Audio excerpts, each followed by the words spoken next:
Soy catedrática de Filosofía del Derecho. Creo que algunos ya me conocen, otros tal vez no, pero aquí estamos. Estamos presentes para impartir el curso de Filosofía del Derecho. Es un gusto conocerlos y ver qué tantos alumnos tenemos.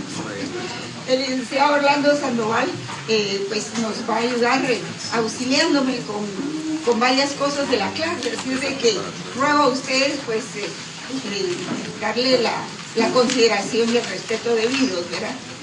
Así es de que, bueno, vamos a empezar a platicar acerca del programa del curso, porque es muy importante. No sé si ya ustedes lo bajaron de la plataforma. Sí. ¿Se oye allá atrás, jóvenes? No, no.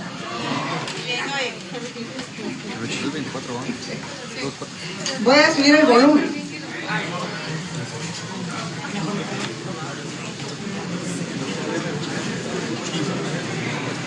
La verdad que ya está todo.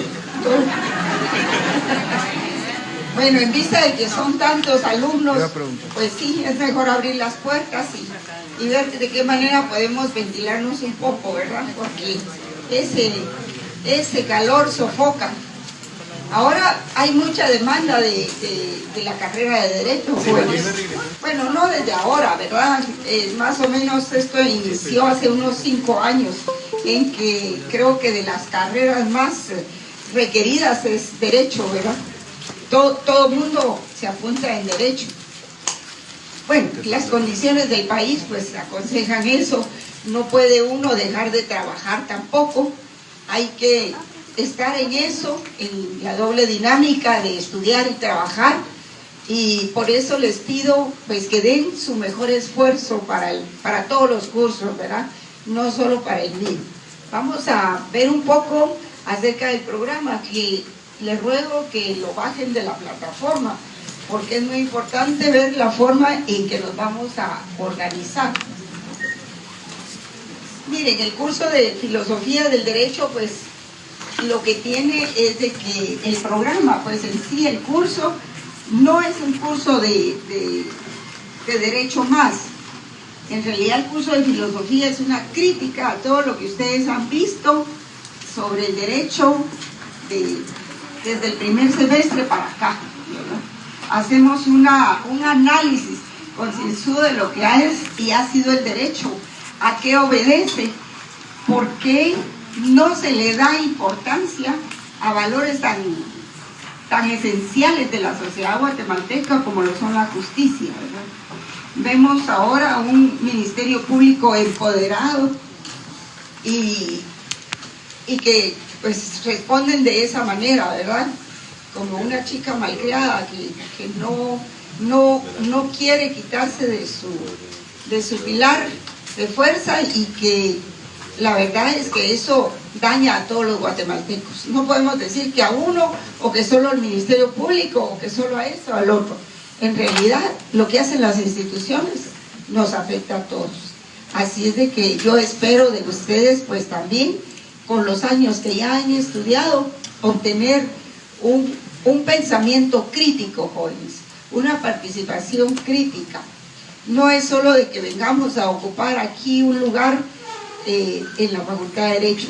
Ustedes saben que por cada alumno que está aquí en la facultad, hay 100 allá afuera que quisieran entrar y que no pudieron. Entonces nuestra responsabilidad es mucha. Así es de que aprovechen bien las clases, aprovechen bien los estudios, lean mucho. Cada término que encuentren ustedes que no se explica aquí, tienen que buscarlo en el diccionario, en internet, en Google, en donde sea, y tienen que hacer su propio léxico. Es parte del programa, que ahí lo van a encontrar cuando bajen el programa de Filosofía del Derecho, pero bajen de la plataforma. Entonces, esta es una asignatura que tiene, por ejemplo, el número 245 dentro del pensum de la carrera, dentro del pensum profesional. En realidad es un solo pensum, ¿verdad? Vamos a escribirlo ahí.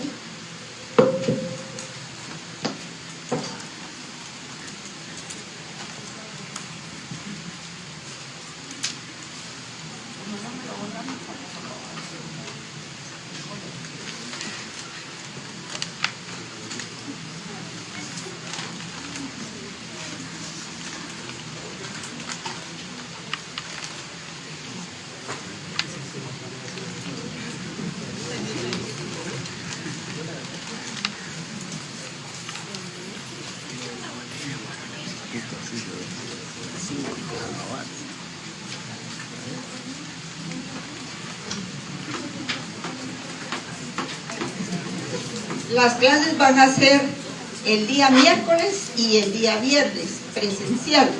En igual forma va a ser a distancia, por ejemplo, la semana entrante. Pero el miércoles de la semana entrante me parece que es el aniversario de la universidad, ¿verdad?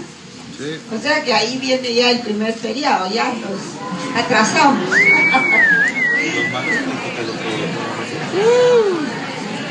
Pero bueno, con las dispensas del caso, pero es que cómo no celebrar el aniversario de nuestra alma mater, que tanta falta nos ha hecho todos estos años. Sí, la verdad es que yo me sentí muy renovada ahora que vengo a dar clases, porque no es lo mismo dar las clases a distancia que verles a todos aquí sus caritas, algunos de desesperados, otros riéndose, otros preocupados, en fin, de ver todas las distintas expresiones que se ven cuando se les está descubriendo cada uno de los temas y de los puntos del curso.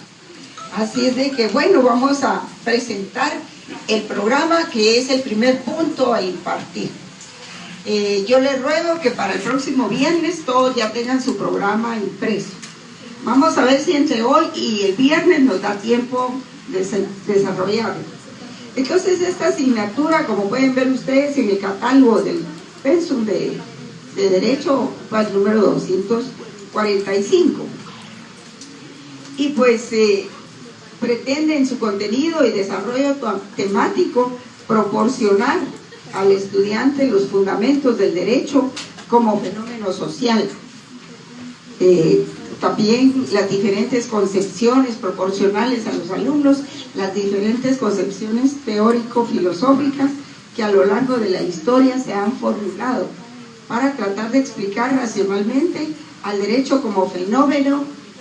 Son tres categorías, son tres niveles de que vamos a estudiar la filosofía del derecho. Como fenómeno, como disciplina científica y como acción humana. Porque el derecho al final viene a ser un fenómeno en las sociedades.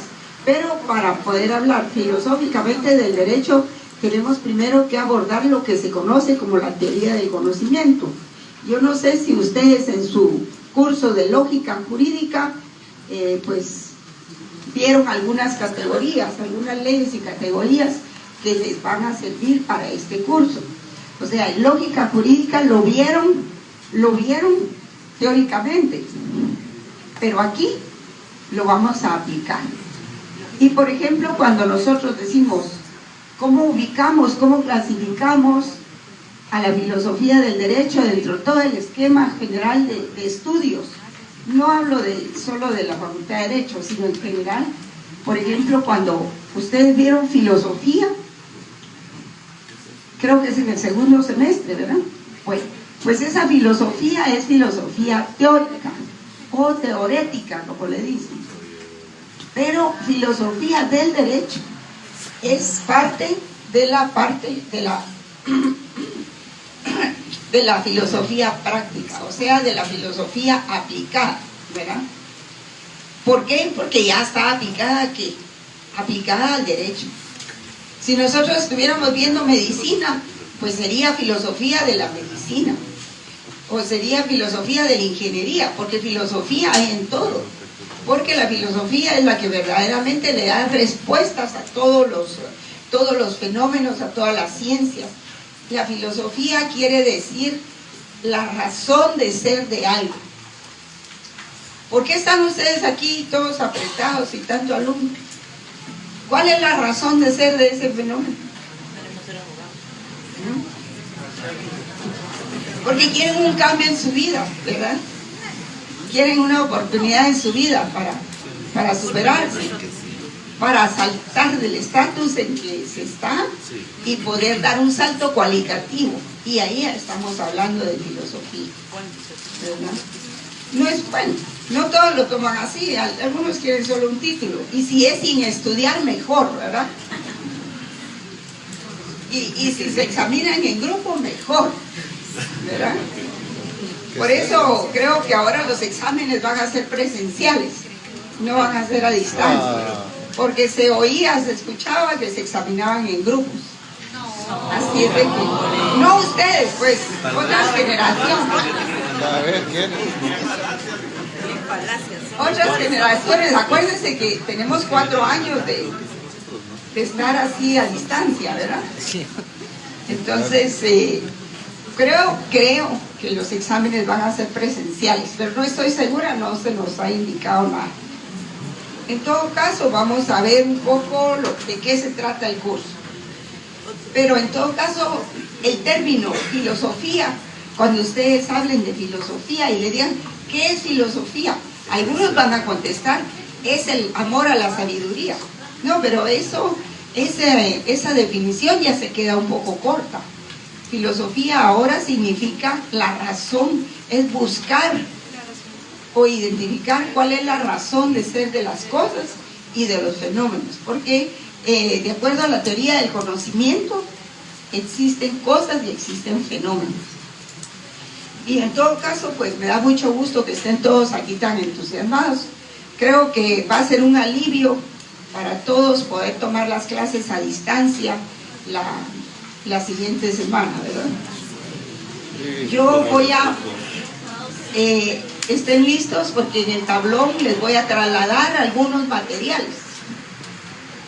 Cualquier libro de filosofía del derecho les sirve, cualquier libro. Hay aquí un libro que hizo el doctor Luis César López Belmont. Hay otros que han hecho otros autores que están en la bibliografía del programa. No se pierden ahí si ustedes buscan en la bibliografía. Están bien citados, los pueden buscar en internet o los compran. Así entonces el curso de filosofía del derecho permite, a través de cuestionamientos ontológicos, ustedes se recuerdan de la palabra ontología, ¿verdad? ¿Qué dice la ontología? A ver, ¿se recuerdan?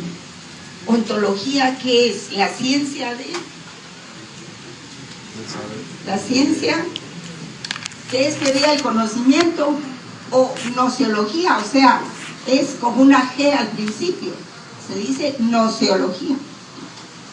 Esa es la teoría del conocimiento, la ciencia que estudia el conocimiento. Y el conocimiento, ¿cómo puede ser? ¿Hay solo un tipo de conocimiento o hay más? A ver. Científico, empírico. ¿Científico qué? Empírico, sí, creo que era el otro. No. No me acuerdo. Es... ¿Cómo? Tradicional. Ya. Bueno, vamos a ubicarlos bien. Uno, está bien, uno es empírico. Es el conocimiento que nosotros tenemos. Por ejemplo, hoy en la mañana se oyeron las noticias, leyeron la carta de la señora fiscal hacia el presidente, y entonces todos tuvimos que un comentario o una opinión sobre eso, ¿verdad? Porque además, pues, los guatemaltecos somos buenas personas, pero nos enoja que insulten nuestra inteligencia, ¿verdad? Nos enojan que nos digan que somos ignorantes. Entonces, tal como estaba esa respuesta, pareciera que fueran dos estados en Guatemala, ¿verdad? El de ella y el de las demás autoridades. Entonces, eso no puede ser un estado dentro del propio estado, por mucha autonomía que se tenga. Además, el Ministerio Público es parte del engranaje administrativo del Estado y como tal tiene funciones con autonomía, pero no es 100% y absolutamente autónomo, ¿verdad? Entonces, nosotros como abogados, y ustedes que ya están en 9º semestre, saben perfectamente en dónde está regulado el Ministerio Público, en la Constitución, las funciones, su ley orgánica y todas esas cosas, ¿verdad? Entonces tenemos que ser críticos. ¿Por qué se está dando esta situación? Con perdón de los que trabajan en el Ministerio Público, ¿verdad? Pero aún ellos tienen que tener un pensamiento crítico, porque entonces ¿para qué están estudiando derecho? Y dentro del derecho está la filosofía, que es la que va a buscar la verdadera razón de ser de las cosas, con el devenir del desarrollo del curso. Entonces, este curso va a permitir, a través de conocimientos ontológicos, epistemológicos y éticos, va a abordar el campo de lo jurídico para salir del círculo vicioso del derecho e interesarnos por lo no dicho, por lo que no se ha dicho en el derecho, y atrevernos a ir más allá de los límites que nos impone la costumbre o el pensamiento dominante, porque nosotros sabemos que siempre en una sociedad hay un pensamiento dominante, ¿verdad? Un pensamiento que se nos impone. Pero para eso está la academia, para eso está la universidad, para aclararnos esas sombras.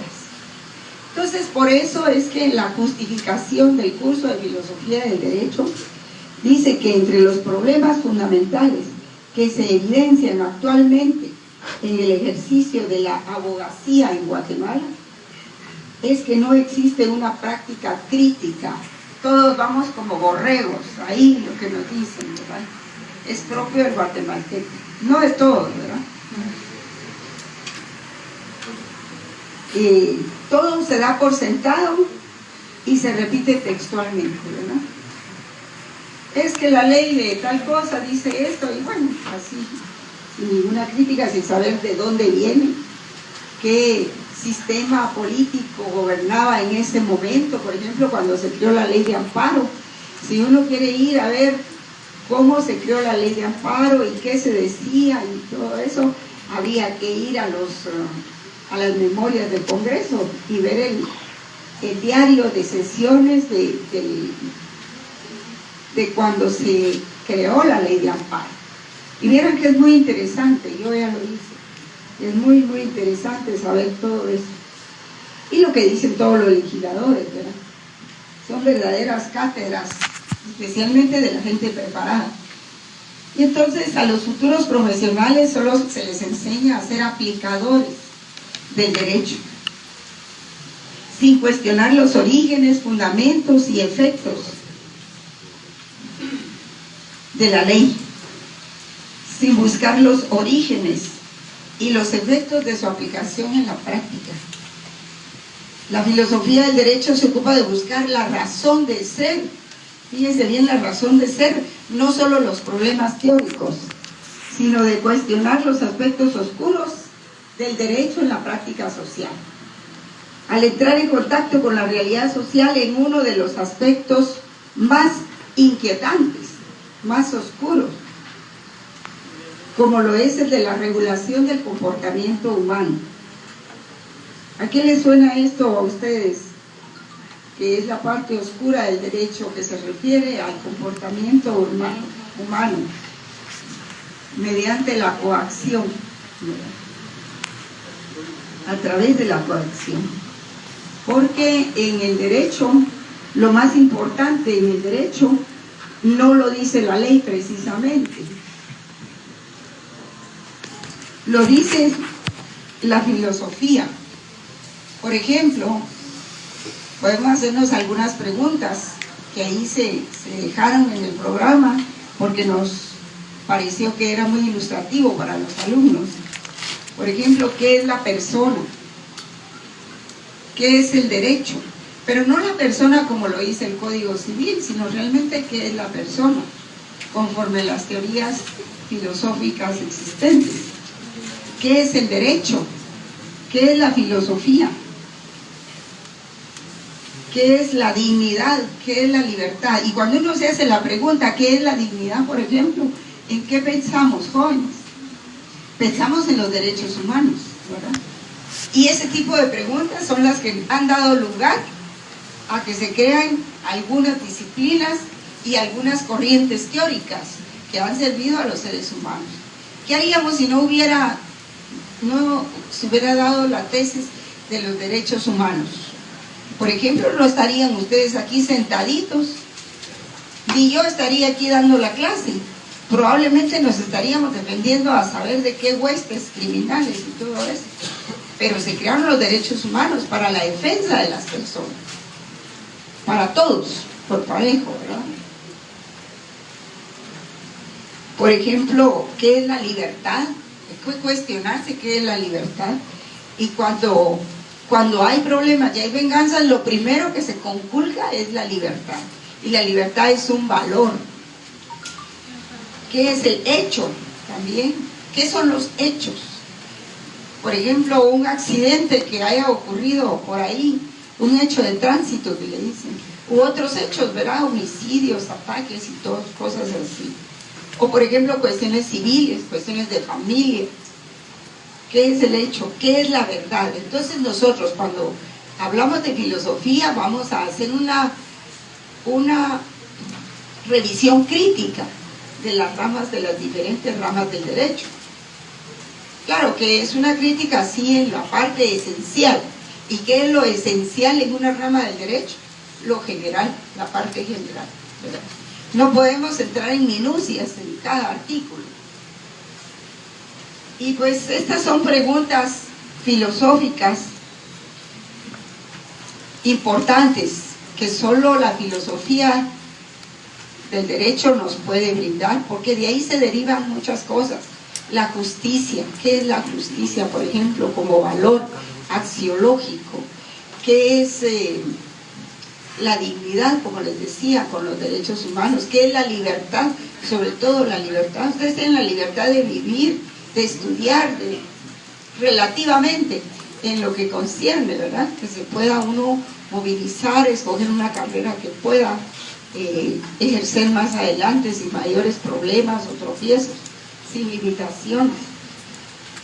Entonces son preguntas importantes para los abogados, especialmente para los que van a ser abogados. Porque un abogado que no posea un amplio concepto, más o menos justificado, sobre estas interrogantes, hará con el derecho lo que no debe. Fíjense bien, lo que no debe, porque aquí estamos, al decir lo que no debe, estaríamos entrando al campo de la deontología, que es la teoría de los deberes. Maltratará a quienes debe cuidar. Y es lo que pasa con muchos abogados, ¿verdad? Maltratará a quien debe cuidar. Perseguirá a quienes debe proteger.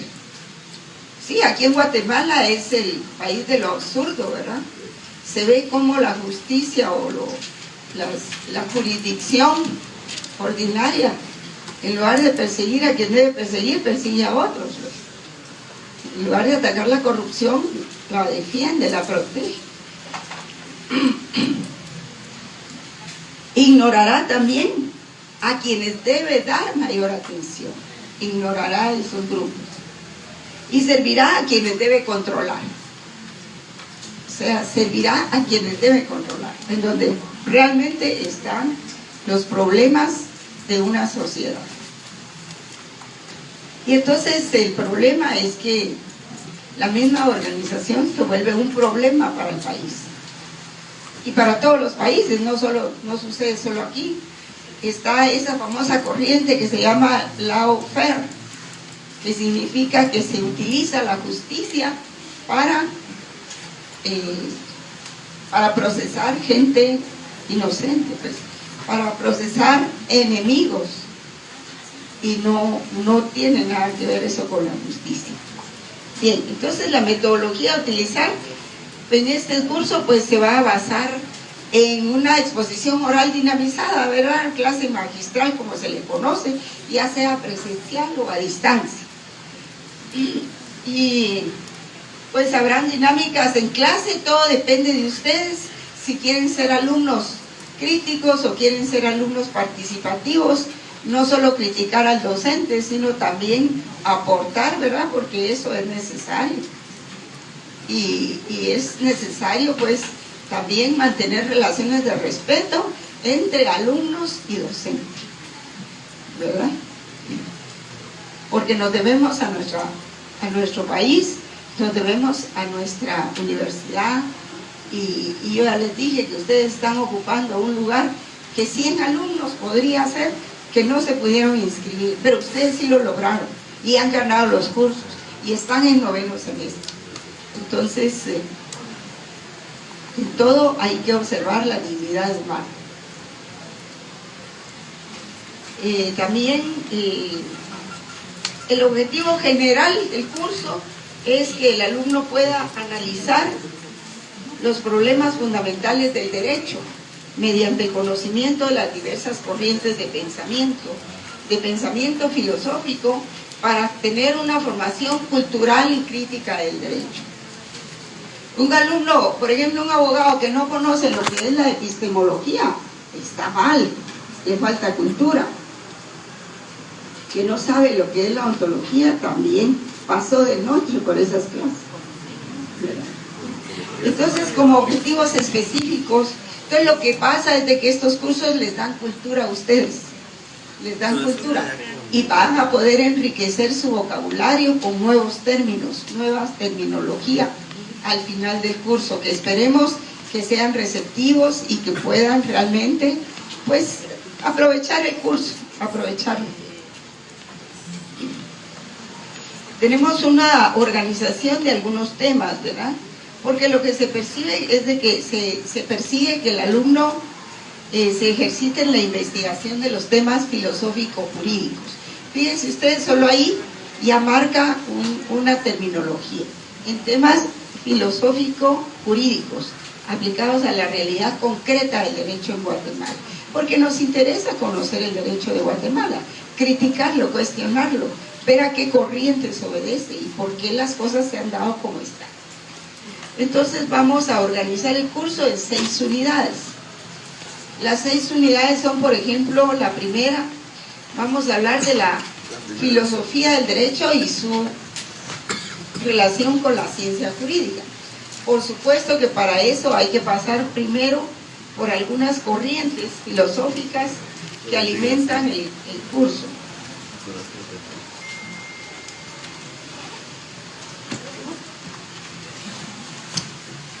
Por ejemplo, en la primera unidad,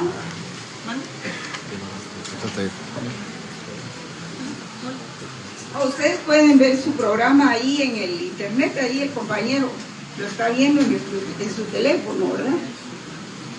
Más fácil.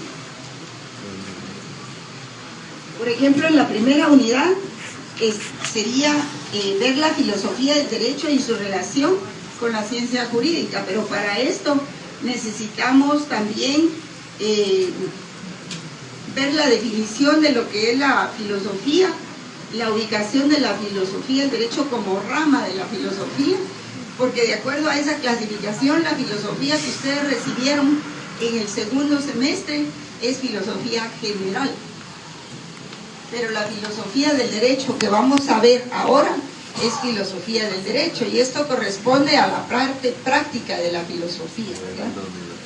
Y vamos a ver pues cómo se fue desarrollando la teoría del conocimiento a través de las diferentes ramas, a través de lo que es la ontología, la lógica, la ética, la teoría del conocimiento, que implica una clasificación del conocimiento.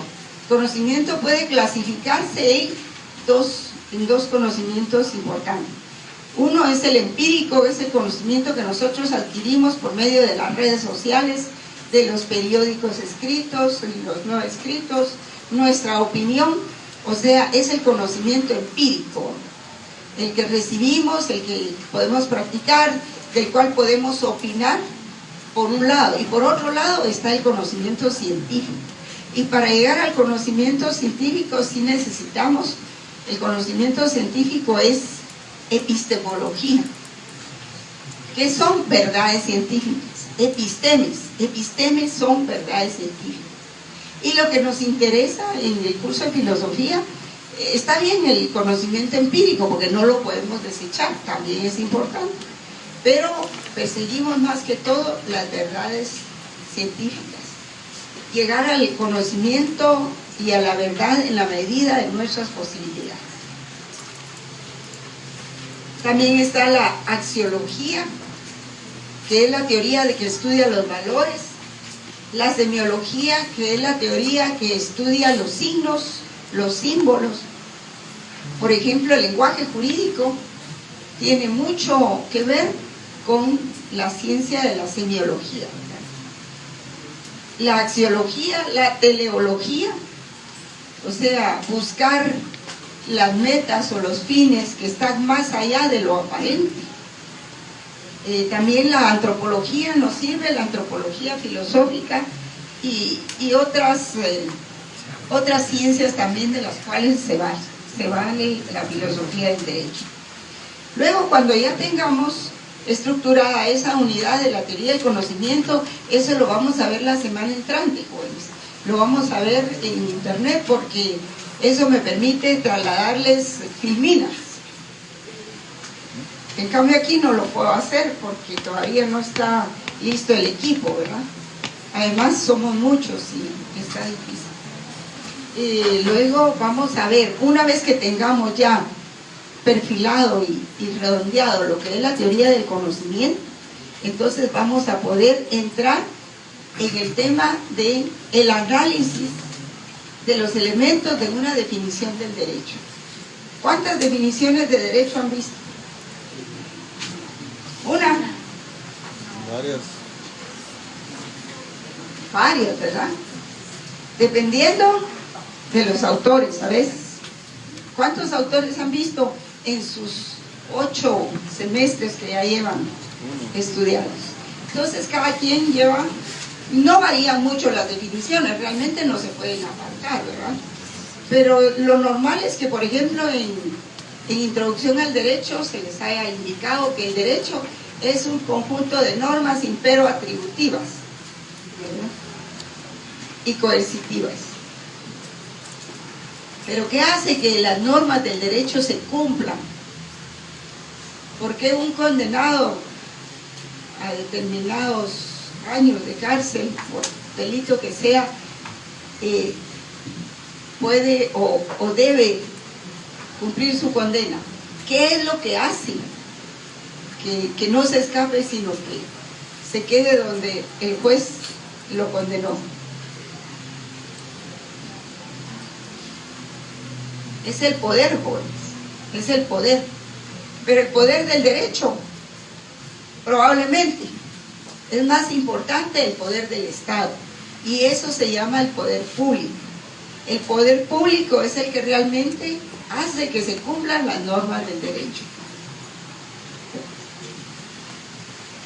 Bien, luego estaríamos en la segunda unidad, que yo creo que el primer parcial sería sobre la primera y la segunda unidad, ¿verdad? Después de ver las definiciones del derecho, vamos a entrar a criticar, bueno, de una vez en ese tema, cuál sería el riesgo que se corre de asumir una sola definición de derecho. Así como de Estado hay muchas definiciones también. Vamos a entrar después de ver esas corrientes a la explicación y fundamento de una definición o concepción del derecho. Y luego entramos a las características generales de las diversas corrientes que alimentan la filosofía del derecho. Por ejemplo, el justnaturalismo. Ustedes saben que en el estado de naturaleza los seres humanos se atacaban unos a otros, y por eso autores como Thomas Hobbes, que hizo la famosa obra aquella, el Leviatán, él dice en el inicio que el hombre es el lobo del hombre, especialmente en su estado de naturaleza, porque él no conocía lo que era la ley, ni los derechos humanos, ni la dignidad, ni nada. Entonces se atacaban unos a otros, y por eso es que ven ustedes cómo había de guerras, por lo menos en Europa, en todo su desarrollo. En América también, pero digamos que el desarrollo material e histórico era de otra manera. Aquí no, digamos, en América existía otro tipo de estructura de poder, y estaban organizados los mayas, los aztecas, los toltecas, todo lo que eran los habitantes, digamos, originarios de estos países. Y cuando vienen los españoles a conquistar o a dominar en estas tierras, pues como dice el doctor Dussel, ellos no vinieron a descubrirnos, porque nosotros ya teníamos un desarrollo social y filosófico. Ellos vinieron a encubrir nuestro desarrollo, y a no ser por ese encubrimiento que hicieron, pues nuestras razas se hubieran desarrollado de otra manera, ¿verdad? Pero ellos encubrieron todo el desarrollo que había y colocaron sus propias instituciones. Entonces, por ejemplo, otro factor que fue dando pautas para la civilización fue, por ejemplo, cuando aparece lo que es público de lo que es privado. Por supuesto aparece la propiedad privada también, pero lo que es público de lo que es privado marca el aparecimiento del Estado, propiamente del Estado. Y nos encontramos, por ejemplo, con una corriente que habla del naturalismo, que es derecho natural, que atañe básicamente en sus inicios, pues, no después, en sus inicios atañe a lo que era la cosa privada, ¿verdad? Las relaciones privadas entre los seres humanos.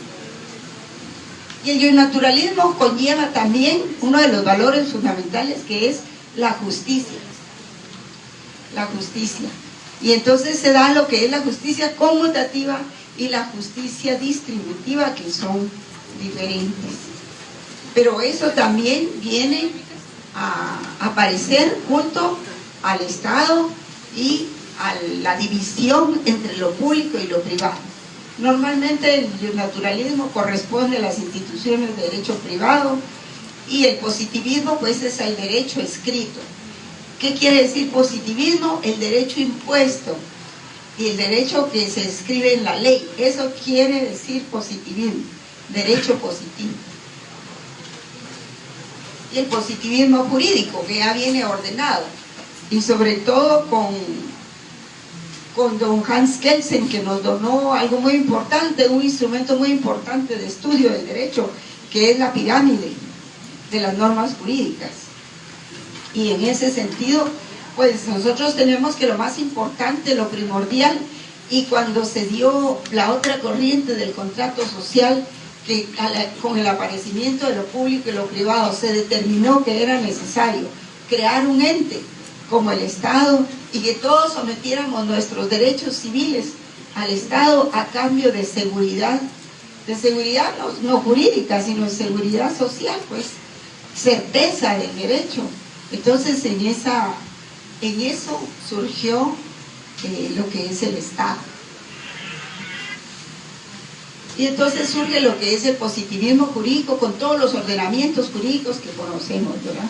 Que vienen en una pirámide, proporcionó Hans Kelsen, inolvidable. Él se hizo famoso no solo por eso, sino también por su teoría pura del derecho, que decía que el derecho había que despojarlo de todos los demás elementos que lo rodean, y que hay que estudiar solo la norma jurídica. Pero ustedes saben que eso no se puede, porque en realidad la norma jurídica no se puede aislar de todo lo social, pues, porque el derecho se da entre las sociedades. Desde que el hombre existe, siempre necesitó de normas, bien hechas o mal hechas, siempre necesitó de normas. Y el derecho se da en todas partes. Si no, miren ustedes en los presidios, o no haya ley de los presidios, ellos, los más fuertes, imponen sus leyes, y esa de la ley es inherente a la existencia del hombre, el derecho. Entonces vamos a ver también el sociologismo jurídico, que estudia la dinámica del derecho dentro de las sociedades, y ahí es donde en parte nos encontramos con los hechos y actos jurídicos. Tenemos también el yusmarxismo, que también tiene su tesis acerca del aparecimiento del Estado y del derecho, y cómo es que funciona dentro de las sociedades. Porque el yusmarxismo parte de que las sociedades están divididas en clases, que el derecho es la voluntad de la clase dominante erigida en ley, y que el Estado es el aparato de la dictadura de las clases dominantes. Eso lo vamos a ver, cada una de esas disciplinas las vamos a ver con mayor detenimiento. También tenemos otras corrientes que nosotros le llamamos contemporáneas, porque surgieron más o menos después del modernismo, para esta época, como por ejemplo la corriente estructuralista, que es un método que se utiliza mucho en el derecho administrativo, que se habla mucho de la jerarquía entre las normas y de la jerarquía entre las funciones. Por ejemplo, en el derecho administrativo es donde más se evidencia ese tipo de metodologías. También está el realismo jurídico, que es muy importante. John Rawls es el que apoya y aporta mucho en este sentido. Y él dice que el derecho no basta verlo solo desde la teoría del conocimiento, sino que hay que verlo desde el punto de vista real, de lo que el derecho afecta a las sociedades y a las personas en su dinámica diaria. También está la escuela semiótica. La escuela semiótica, que se refiere a todo lo que es símbolo, por ejemplo el lenguaje jurídico, todo lo que son signos. Esto es más reducido, ¿verdad? Y entonces creo que estaríamos ahí para el primer examen parcial, después de que veamos todo eso. Después de que veamos solo eso, habrá es poco realmente, porque después viene lo más fuerte, que son las teorías de la validez del derecho, porque hay que ver por qué es válido una norma, por qué es válido el derecho, cuáles son las corrientes que predominan en ese sentido, y ahí sí vamos a estudiar la tesis de la teoría pura del derecho, porque ustedes saben que una norma tiene, una parte dogmática, ¿verdad? Y una parte conceptual, que no es lo mismo. Vamos a ver esas teorías, pero hoy no lo voy a explicar. Entonces está el concepto de validez de las normas en las diferentes corrientes filosóficas. ¿Por qué se habla de filosófico? Porque ya se está hablando de justicia, filosofía de la justicia. La justicia, pues siempre ha sido un término que ha sido difícil de definir. Sin embargo, el autor Norberto Bobbio logra plasmarlo en algunas definiciones. Y entonces habla de la justicia conmutativa, que se da más que todo en las relaciones entre privados, es decir, en el derecho privado, entre los particulares, y también en el derecho público, ¿verdad? Ahí ya vendrían las teorías de la validez del derecho, que lo seguiríamos viendo. Realmente el programa no es muy grande, jóvenes, no me extiendo. Cuarta unidad sería el papel de los valores en la construcción del derecho. Porque no solo está la justicia, está el estado de bienestar general, ¿verdad? Está la seguridad jurídica, que es lo que no hay en Guatemala, certeza jurídica. Y por eso es que mucha gente que quiere venir a trabajar a Guatemala, empresarios sobre todo, dicen: yo no me animo porque no hay certeza en los impuestos, no hay certeza en que un tribunal vaya a respetar los derechos de tal cosa, no hay certeza, no se sabe cómo van a resolver, no todo se respeta en Guatemala, pues. Entonces se necesita de certeza jurídica. ¿Y quién va a trabajar porque existe esa certeza jurídica? Ustedes son la promoción, las promociones que de aquí en adelante van a tener a su cargo eso.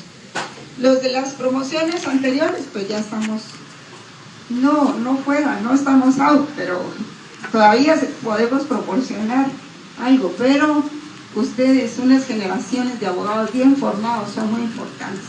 Sobre todo ahora que todo el mundo quiere ser abogado, ¿verdad? Por ahí sí vamos a tener más abogados que ciudadanos. Sí, es que la demanda por la carrera de Derecho es bastante fuerte. Y yo me imagino que fue desde que se organizó el sector justicia, ¿verdad? Desde que se organizaron todos los tribunales, las salas de apelaciones,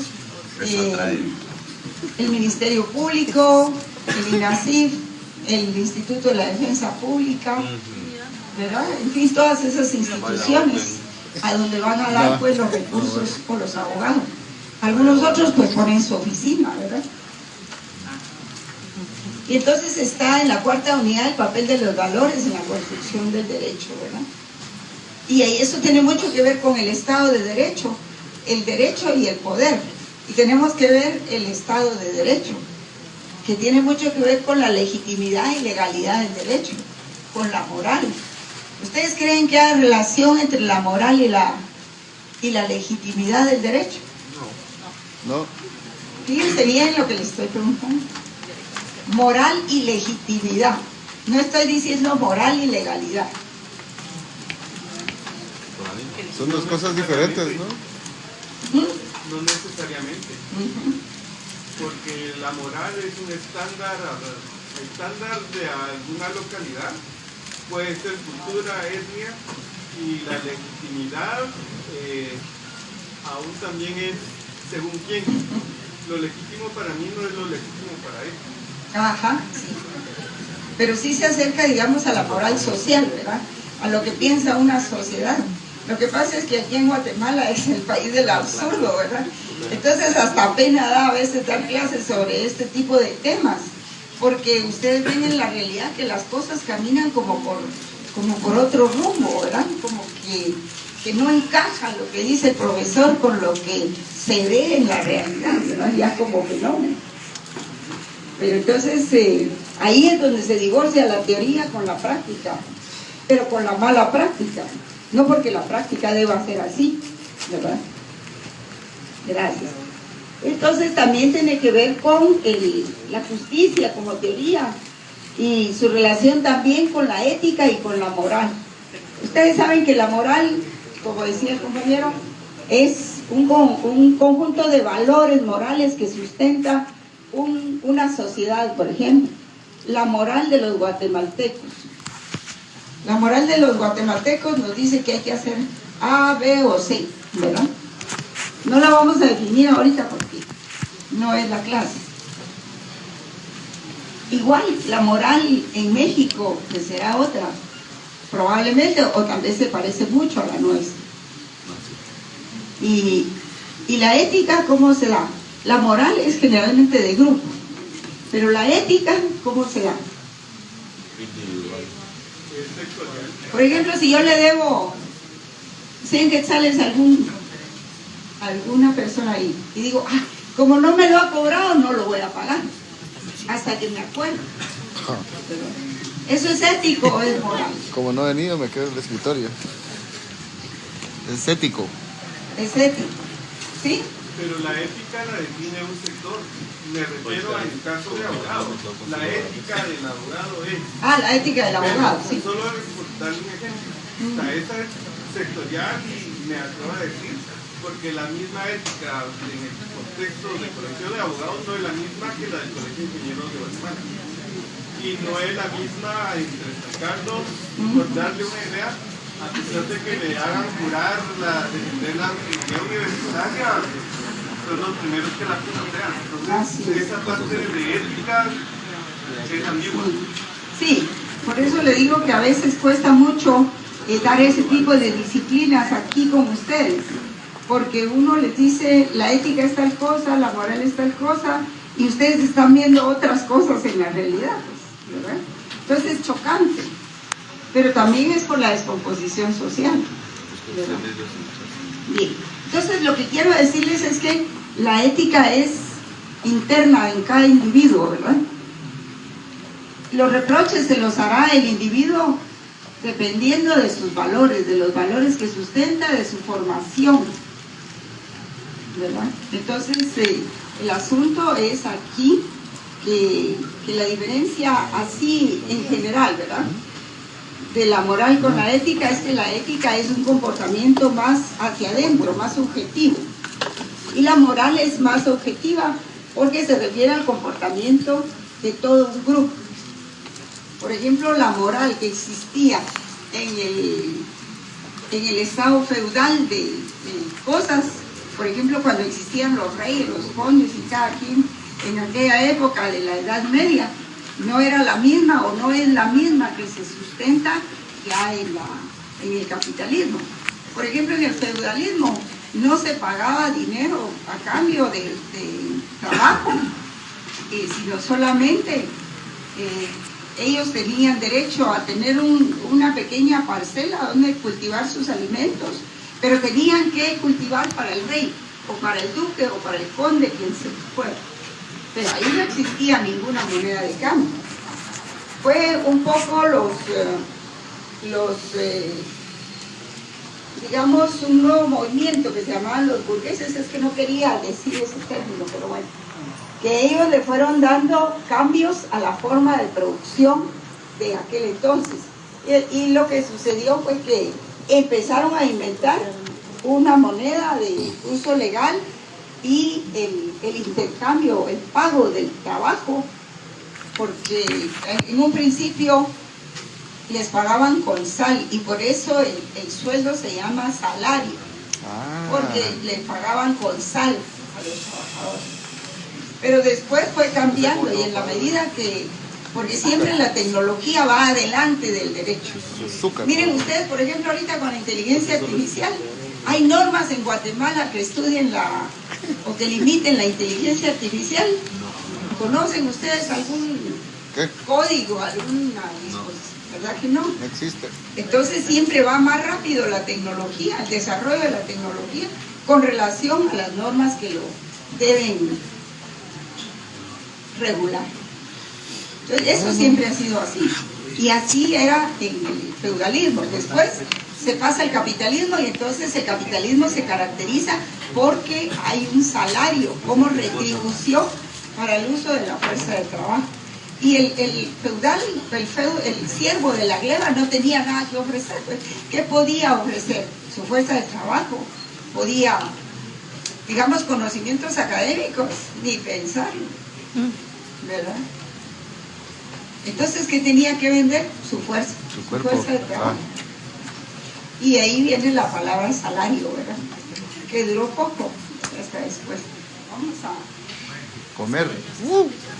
¿Cómo? A comer. Con beber, dice. A comer, dije. No. Todavía no. A beber. Pero ya Lo que aquí escucha lo que Depende de la ética acá. hay un tornillo ahí que se salió y me puede romper toda la planta de la casa. Bueno, Papalinas, bombones. es el reparto de la pobreza. Entonces tenemos también, y dentro de ese mismo rubro del papel de los valores en la construcción del derecho, valores jurídicos, ¿verdad? Como la jerarquía y la clasificación, el papel de los valores en la creación del derecho, el derecho y el poder, porque hay que diferenciar el poder del derecho, la legitimidad, la legalidad del Estado de Derecho, la justicia como teoría jurídica y su relación con la ética y con la moral. Porque, ojo, eso es muy importante. Aparentemente es un título ahí dentro del programa, pero no, jóvenes. Es muy importante, muy importante que ustedes conozcan cuál es la ética y la moral dentro de la carrera. Pues. No basta tener un título. Y bueno, ya soy abogado y notario, y qué alegre, voy a poner mi oficina y me voy a saltar a oficial 3 o a director, ¿no? Hay que saber qué es el compromiso que uno ha adquirido, porque saben ustedes que los notarios tienen un pie en la cárcel. Tenemos, ¿no? Un pie en la cárcel y otro en la calle. ¿Por qué? Sí, no quiero. Porque es fácil incurrir en una falsedad. Una vez, el otro día supe y realmente me dio mucho miedo, mucho susto, ¿no? Que habían unos tramitadores, pero eran abogados. Es que el problema es que tener título y hacer de lo que hacen los tramitadores, ¿verdad? Entonces se convierten en lugar de abogados de Luis Sánchez, o siguen de Luis Sánchez, como les dice. Entonces el problema es con los traslados de carros, que ahora hay que poner la huella digital en el título, ¿verdad? Pero como ya el propietario se fue, no está, solo dejó firmado el documento. ¿Qué huella se pone? La de notario. Ah, esa es aparte. Pero miren lo que me está contestando aquí el compañero. Se pone la huella del notario, eso es falsedad, ¿sí o no? Y falsedad es delito. Entonces una falsedad se puede cometer en cualquier momento. Y eso a mí me dio, es decir, me asusté verdaderamente de lo que se está haciendo. Porque aquí lo estamos tratando, pero en la práctica lo están haciendo los notarios. Y el notario es el depositario de la fe pública. Por eso les digo que los notarios pueden tener un pie en la cárcel y otro mientras los descubren, ¿verdad?